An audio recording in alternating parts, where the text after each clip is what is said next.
You're listening to a song, maybe one you already know well. And out of nowhere, a single moment hits different. The hair on your arms stands up, a chill runs down your spine. For a few seconds, you're not just hearing the music, you're physically reacting to it. That reaction has an actual name, frisson. And it's not just a nice way to describe a feeling, it's a measurable, physical event happening inside your brain and your skin at the same time. In 2011, researchers at McGill University put people in a brain scanner, played them their favorite songs, and watched what happened when the chills hit. What they found was that music triggers a release of dopamine, the same chemical your brain releases in response to food or other physically pleasurable experiences. Except this was the first time anyone had proven that an entirely abstract stimulus, just sound, with no physical contact at all, could trigger that same reward response.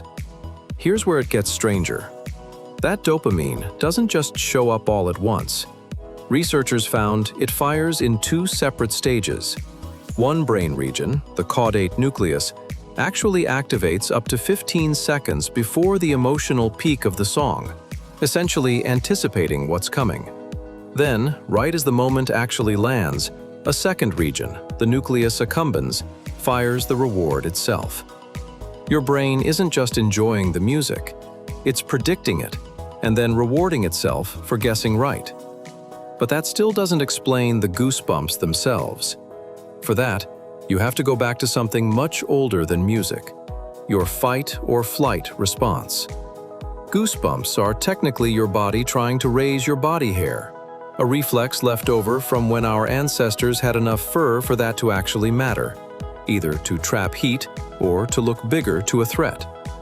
When a piece of music suddenly breaks a pattern your brain was confidently predicting, an unexpected key change, a sudden new voice entering, a dramatic shift in volume, your brain briefly treats it the same way it would treat any sudden, unpredictable event, as a small alarm.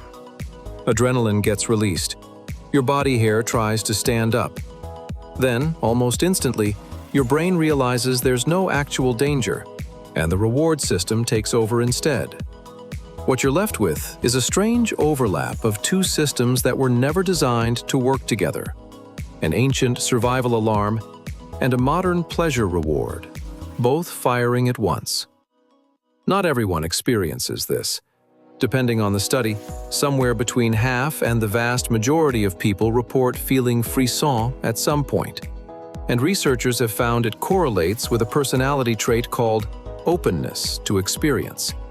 Some brains simply have denser connections between the areas that process sound and the areas that process emotion, which may be why some people get chills from music constantly and others almost never do. There's one more detail worth knowing if you've ever wondered why your favorite song eventually stops giving you that same feeling. Frisson habituates with repetition. The 10th time you hear a song, your brain already knows exactly what's coming. There's nothing left to predict, so there's nothing left to reward. Which means that chill you feel isn't really about the song at all. It's about the exact narrow moment where your brain doesn't quite know what's about to happen. And briefly, neither do you.